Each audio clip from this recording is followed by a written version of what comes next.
On June 26, 1977, when the spotlights dimmed at Market Square Arena, no one saw the tears streaming down Elvis Presley's face as he left the stage.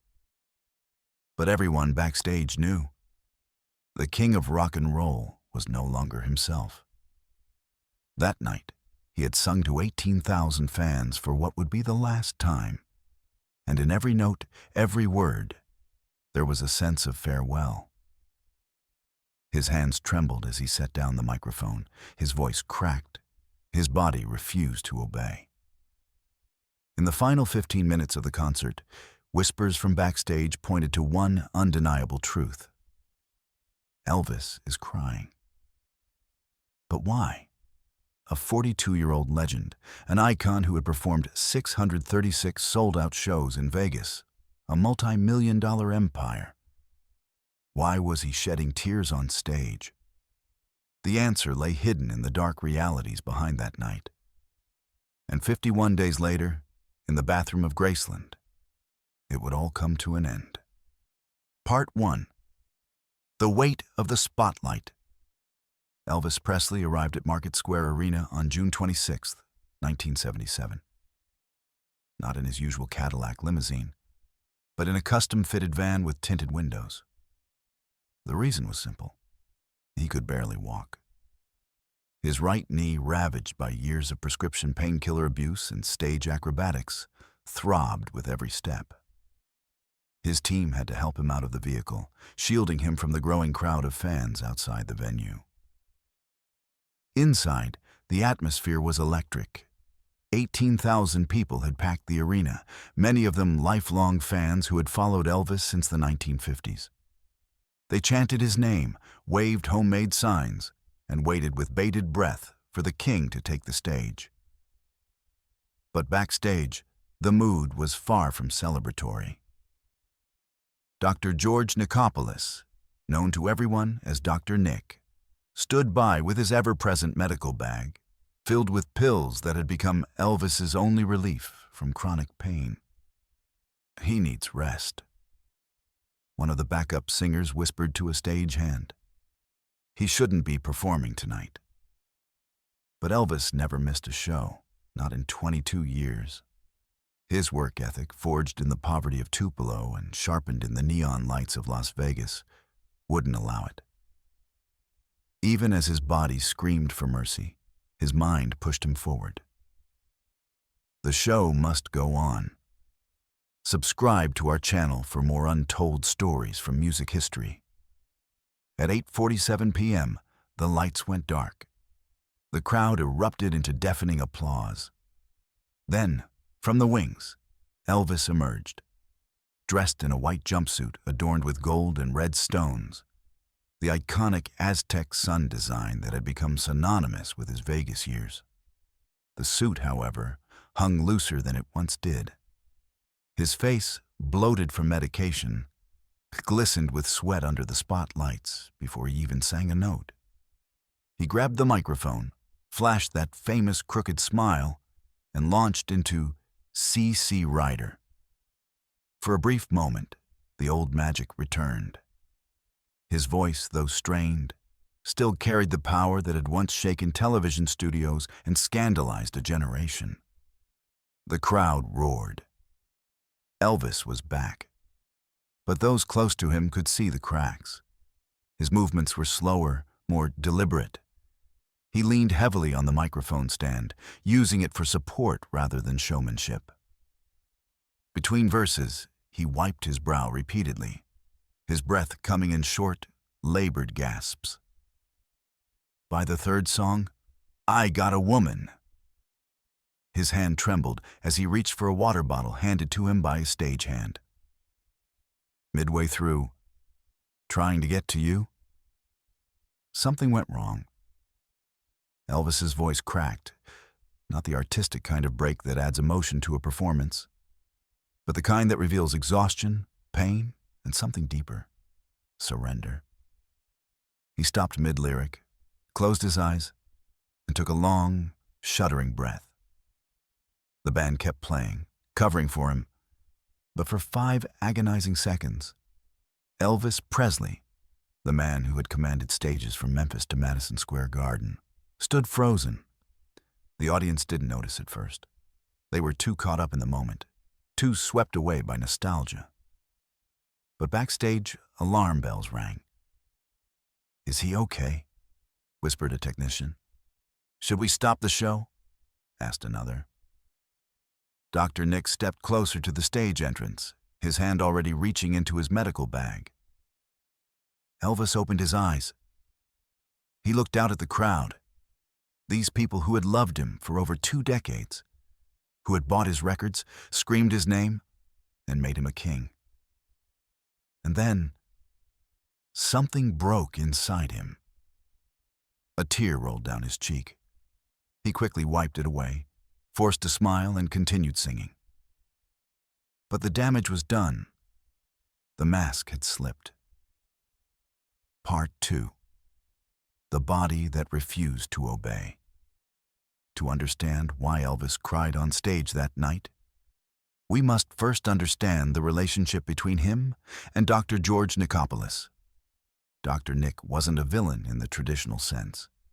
He genuinely believed he was helping Elvis manage chronic pain.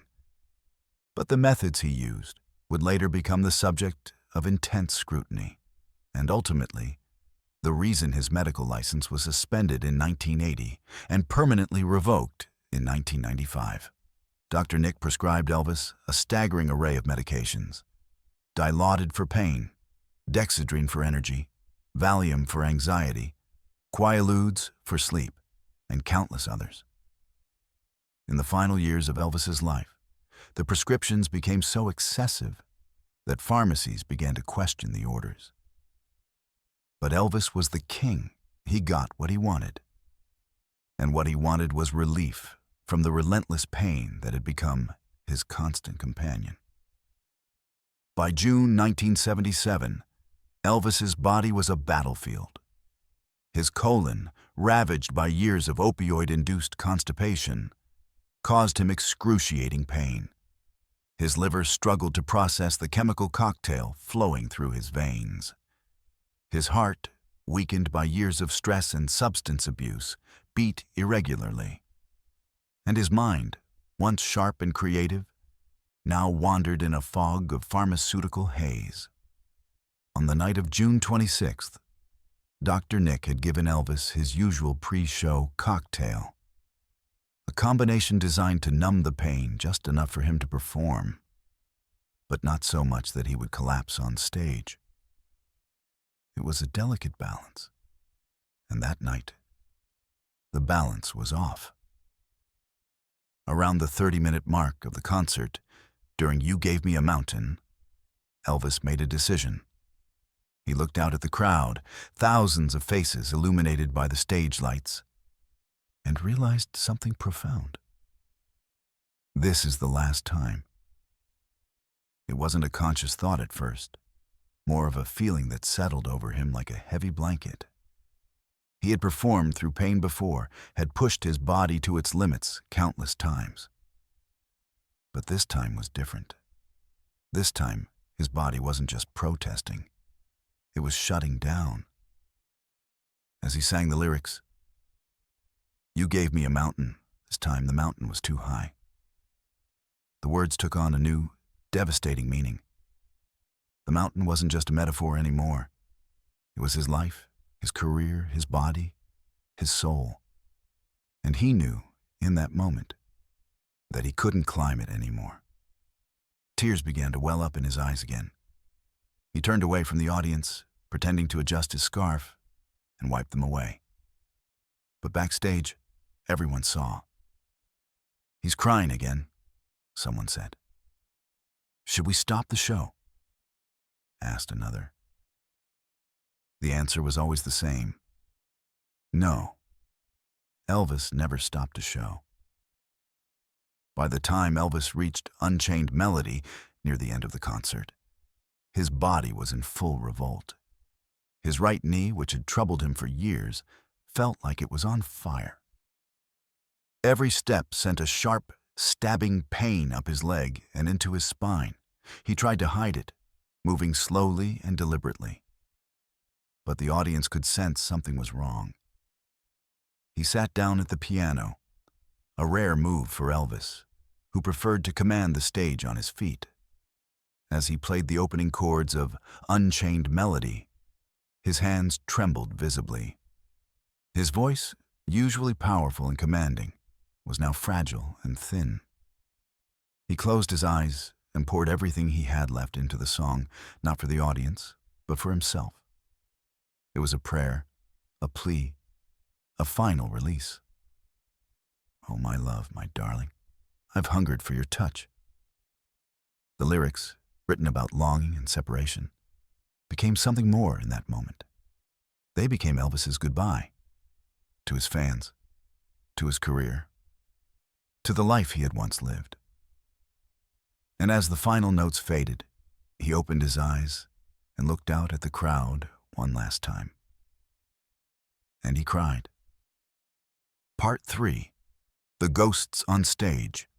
Elvis Presley was born on January 8, 1935, in a 2-room shotgun house in Tupelo, Mississippi. But he wasn't supposed to be alone. His twin brother, Jesse Garon Presley, was stillborn, delivered 35 minutes before Elvis, already lifeless. Vernon and Gladys Presley buried Jesse in an unmarked grave in Priceville Cemetery, a pain they would carry for the rest of their lives. For Elvis, Jesse was more than a lost sibling. He was a phantom limb, an invisible presence that followed him everywhere. His mother, Gladys, often told him, "You have the strength of 2, because Jesse gave you his." It was meant to be comforting, but for Elvis, it became a burden. Every success, every achievement, every moment of glory was tinged with guilt. Why did I survive? Why not him? On the night of June 26, 1977, as Elvis stood on stage in Indianapolis, Jesse was there too. He always was. And as Elvis felt his body failing, as the pain became unbearable and the tears began to flow, he thought of his brother. Would Jesse have been stronger? Would Jesse have been able to keep going? It was a question he had asked himself 1,000 times, and one that would never have an answer. Gladys Presley died on August 14, 1958, at the age of 46. For Elvis, it was the single most devastating event of his life. He was 23 years old, stationed in Germany with the U.S. Army, and when he received the news, he collapsed. "Everything I have is gone," he told a friend. "She was all I had." The relationship between Elvis and Gladys was unusually close, bordering on codependent. She had been his biggest supporter, his fiercest protector, and his anchor. After her death, Elvis was adrift. He turned to prescription medication to cope with the loss. First amphetamines to stay awake during grueling army duties, then sleeping pills to quiet his racing mind. It was the beginning of a pattern that would define the rest of his life. On stage in Indianapolis, nearly 19 years after Gladys's death, Elvis still felt her absence. He often spoke to her in private, asking for guidance, begging for strength. And that night, as he struggled to perform, he whispered under his breath, "Mama, I'm so tired." It was a plea no one else could hear, but it was as real as the tears on his cheeks. Elvis's marriage to Priscilla Presley ended in divorce on October 9, 1973. The split was painful, but not entirely unexpected. Their relationship had been strained for years. Priscilla resented Elvis's controlling nature and constant infidelities, while Elvis struggled to reconcile his image of an idealized wife with the independent woman Priscilla had become. But the real heartbreaks was Lisa Marie. Born on February 1, 1968. She was Elvis's only child, and he adored her. After the divorce, custody was shared, But Elvis saw her less and less as his touring schedule intensified and his health declined. By 1977, he was haunted by the fear that Lisa Marie would remember him not as the vibrant, charismatic father of her early childhood, but as the broken, exhausted man he had become.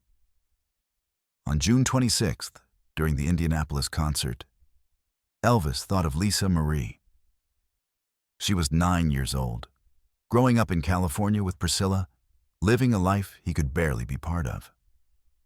As he sang My Way, a song about living life on one's own terms, he realized the painful truth. He had sacrificed everything for his career, and now, at the end, he was alone. The tears came again. This time, he didn't wipe them away. Part 4. The industry that consumed him. No discussion of Elvis's final years is complete without examining the role of Colonel Tom Parker, his manager from 1955 until Elvis's death in 1977. Parker, born Andreas Cornelis van Kuyk in the Netherlands, was an illegal immigrant who had reinvented himself as a shrewd music promoter. He saw potential in the young Elvis Presley and negotiated a deal that would make them both rich. But at a terrible cost, Parker's standard contract gave him 50% of Elvis's earnings, an unheard-of arrangement in the music industry. Over the years, this percentage even increased in certain areas. Parker controlled every aspect of Elvis's career: which songs he recorded, which movies he made, and most crucially, where he could perform. One of the most damaging decisions Parker made was refusing to let Elvis tour internationally. The reason? Parker's lack of a passport. As an undocumented immigrant, Parker feared that leaving the United States would expose his true identity and prevent him from re-entering the country. So, despite massive demand from fans around the world, Elvis Presley never performed outside North America, except for brief appearances in Canada. Millions of fans were denied the chance to see the King live, and Elvis was denied the opportunity to expand his legacy on a truly global scale. By 1977, the relationship between Elvis and Parker had soured. Elvis resented Parker's control and his refusal to adapt to changing times. But he was trapped, financially, contractually, and emotionally. As he stood on stage in Indianapolis, exhausted and in pain, Elvis knew that even if he wanted to stop, Parker would never allow it. The show must go on. The machine must keep running. And so, Elvis cried, not just for himself, but for the life he had given away. From July 31st, 1969, to December 12th, 1976, Elvis Presley performed 636 sold-out shows at the International Hotel, later renamed the Las Vegas Hilton. It was a grueling schedule, 2 shows a night, sometimes for weeks on end, with minimal breaks.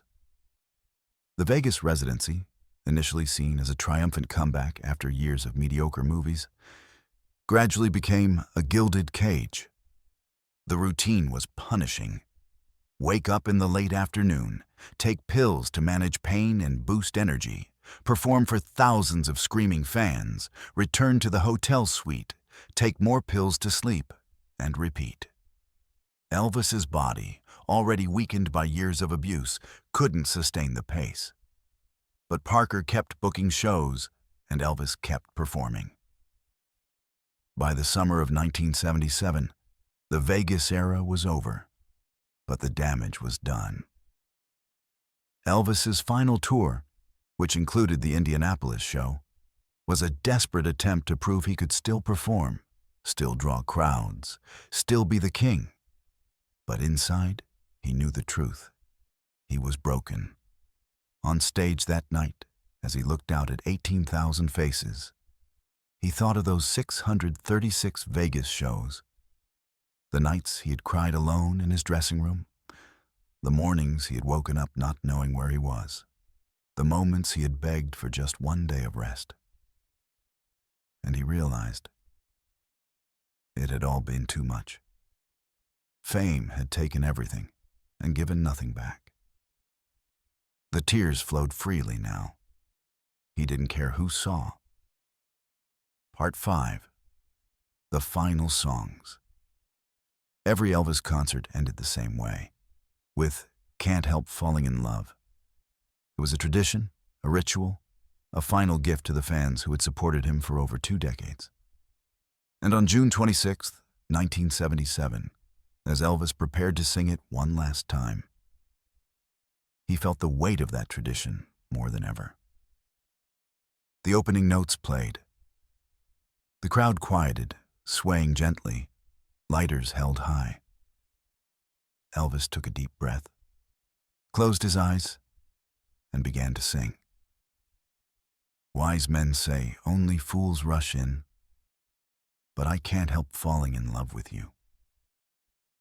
His voice, though weary, still carried the warmth and emotion that had made him a legend. But this time, the lyrics felt different. They weren't just words. They were a confession. Elvis wasn't singing to a lover. He was singing to his fans, to his career, to the life he was about to leave behind. As the song progressed, his voice began to crack. Tears streamed down his face, no longer hidden. The band played on. The backup singers harmonized, but Elvis was somewhere else, lost in memory, lost in regret, lost in the realization that this was truly the end. When the final note rang out, he stood there for a moment, silent, his head bowed. Then he raised one hand in a final wave, whispered, "Thank you, good night," and walked off stage. He never performed again. The moment Elvis stepped behind the curtains, his legs gave out. 2 stagehands caught him, lowering him gently into a chair. His breathing was ragged, his face pale beneath the stage makeup. Dr. Nick rushed over, checking his pulse, looking into his eyes with growing concern. "I can't do this anymore," Elvis whispered. "I just can't." No one argued. They had all seen it. The tears, the trembling hands, the exhaustion etched into every line of his face. The king was done. Someone brought him water. Someone else draped a towel over his shoulders. But Elvis barely noticed. He sat there, silent, staring at nothing, as the sounds of the departing crowd echoed through the arena. "Why did I cry?" he asked, to no one in particular. "Why couldn't I stop?" No one had an answer, because the truth was too painful to say aloud. He cried because he knew. He knew that his body was failing, that his career was ending, that his life, the life he had built from nothing, the life that had made him a king, was slipping away, and there was nothing he could do to stop it. Epilogue. On August 16th, 1977, at approximately 2:30 p.m., Elvis Presley was found unconscious on the bathroom floor of Graceland by his girlfriend, Ginger Alden. Paramedics were called, but it was too late. The king of rock and roll was pronounced dead at Baptist Memorial Hospital at 3:30 p.m. He was 42 years old. The official cause of death was listed as cardiac arrhythmia, an irregular heartbeat. But the truth was far more complex. The autopsy revealed a toxic cocktail of prescription drugs in his system, including codeine, Valium, morphine, and Demexa. Dr. Nick, who had prescribed many of these medications, became the subject of intense scrutiny. In 1980, his medical license was suspended, and in 1995, it was permanently revoked. The debate continues to this day. Was it his heart that killed him? or the pills? Most experts agree it was a combination. A perfect storm of physical decline, pharmaceutical dependence, and a lifestyle that demanded more than any human body could give. But perhaps the real cause of death was simpler than that. Perhaps Elvis Presley died of a broken heart, a heart that had given everything to the world and received only pain in return.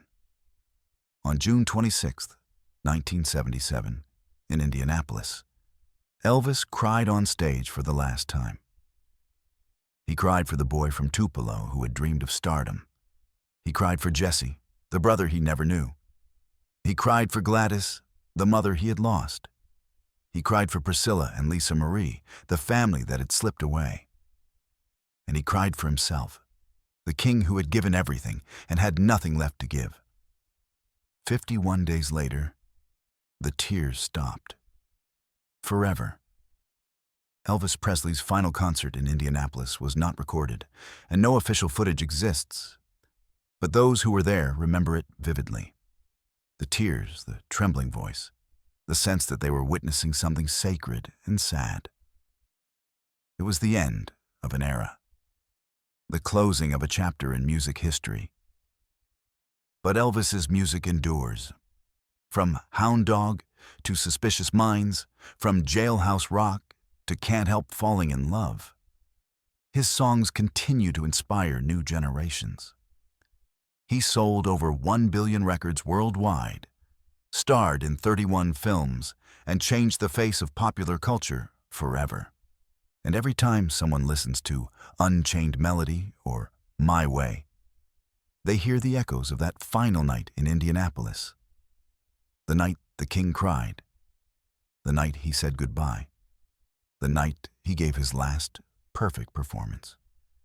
Elvis Presley may be gone, but the legend lives on. And in the tears he shed on stage, we see not weakness, but humanity. A reminder that even kings are mortal, and even legends must rest.